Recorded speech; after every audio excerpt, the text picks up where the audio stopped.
أعوذ بالله من الشيطان الرجيم. بسم الله الرحمن الرحيم. ألف لام ميم. غلبت الروم في أدنى الأرض وهم من بعد غلبهم سيغلبون في بضع سنين. لله الأمر من قبل ومن بعد ويومئذ يفرح المؤمنون بنصر الله ينصر من يشاء وهو العزيز الرحيم. وعد الله لا يخلف الله وعده ولكن أكثر الناس لا يعلمون ظاهرا من الحياة الدنيا وهم عن الآخرة هم غافلون.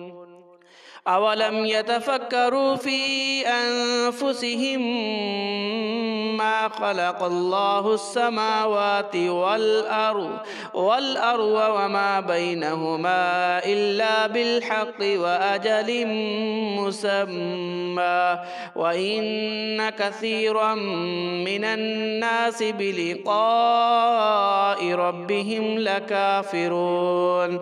أولم يسيروا في الأرض فينظروا كيف كان عاقبة الذين من قبلهم كانوا أشد منهم قوة وأثاروا الأرض وعمروها أكثر مما عمروها وجاءتهم رسلهم بالبينات فما كان الله ليظلمهم ولكن كانوا أنفسهم يظلمون. ثم كان عاقبة الذين أساءوا السوء أن كذبوا بآيات الله وكانوا بها يستهزئون. الله يبدأ الخلق ثم يعيده ثم إليه ترجعون. ويوم تقوم الساعة يبلس المجرمون ولم يكن لهم من شركائهم شفعاء وكانوا بشركائهم كافرين. ويوم تقوم الساعة يومئذ يتفرقون فأما الذين آمنوا وعملوا الصالحات فهم في روضة يحبرون وأما الذين كفروا وكذبوا بآياتنا ولقاء الآخرة فأولئك في العذاب محضرون. فسبحان الله حين تمسون وحين تصبحون وله الحمد في السماوات والأرض وعشيا وحين تظهرون. يخرج الحي من الميت ويخرج الميت من الحي ويحيي الأرض بعد موتها وكذلك تخرجون. ومن آياته أن خلقكم من تراب ثم إذا أنتم بشر تنتشرون. ومن آياته أن خلق لكم من أنفسكم أزواجا لتسكنوا إليها وجعل بينكم مودة ورحمة إن في ذلك لآيات لقوم يتفكرون. ومن آياته خلق السماوات والأرض واختلاف ألسنتكم وألوانكم إن في ذلك لآيات للعالمين. ومن آياته منامكم بالليل والنهار وابتغاؤكم من فضله إن في ذلك لآيات لقوم يسمعون. ومن آياته يريكم البرق خوفا وطمعا وينزل من السماء ماء فيحيي به الأرض بعد موتها إن في ذلك لآيات لقوم يعقلون ومن آياته أن تقوم السماء والأرض بأمره ثم إذا دعاكم دعوة من الأرض إذا أنتم تخرجون وله من في السماوات والأرض كل له قانتون وهو الذي يبدأ الخلق ثم يعيده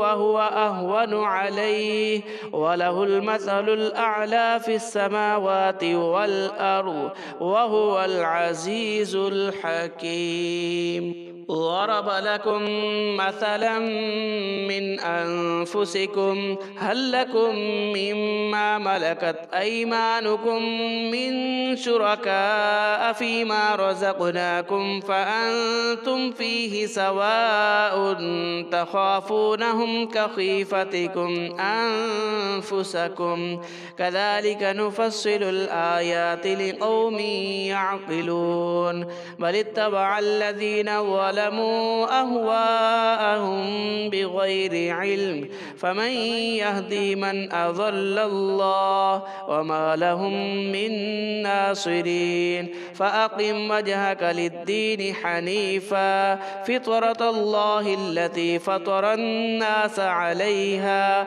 لا تبديل لخلق الله ذلك الدين القيم ولكن أكثر الناس لا يعلمون منيبين إليه واتقوه وأقيموا الصلاة ولا تكونوا من المشركين من الذين فرقوا دينهم وكانوا شيعا كل حزب بما لديهم فرحون وإذا مس الناس ضر دعوا ربهم منيبين إليه ثم إذا أذاقهم منه رحمة إذا فريق منهم بربهم يشركون ليكفروا بما آتيناهم فتمتعوا فسوف تعلمون أم أنزلنا عليهم سلطانا فهو يتكلم بما كانوا به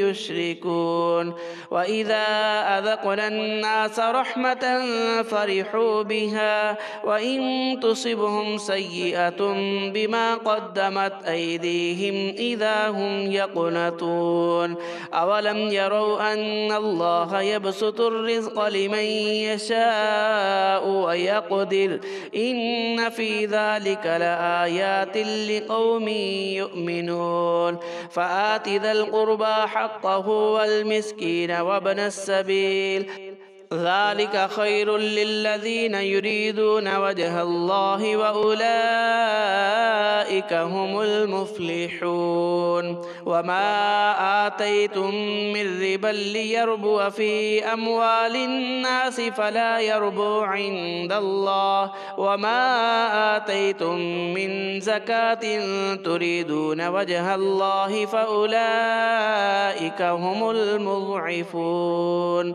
الله الذي خلقكم ثم رزقكم ثم يميتكم ثم يحييكم هل من شركائكم من يفعل من ذلكم من شيء سبحانه وتعالى عما يشركون ظهر الفساد في البر والبحر بما كسبت أيدي الناس ليذيقهم بعض الذي عملوا لعلهم يرجعون قل سيروا في الأرض فينظروا كيف كان عاقبة الذين من قبل كان أكثرهم مشركين فأقم وجهك للدين القيم من قبل أن يأتي يوم لا مرد له من الله يومئذ يصدعون من كفر فعليه كفره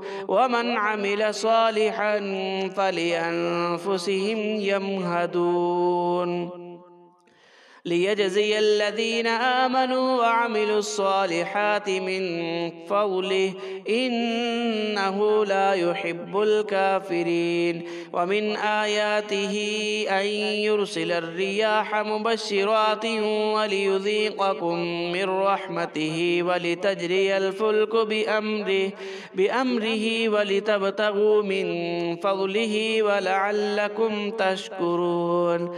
ولقد أرسلنا من قبلك رسلا إلى قومهم فجاءوهم بالبينات فانتقمنا من الذين أجرموا وكان حقا علينا نصر المؤمنين.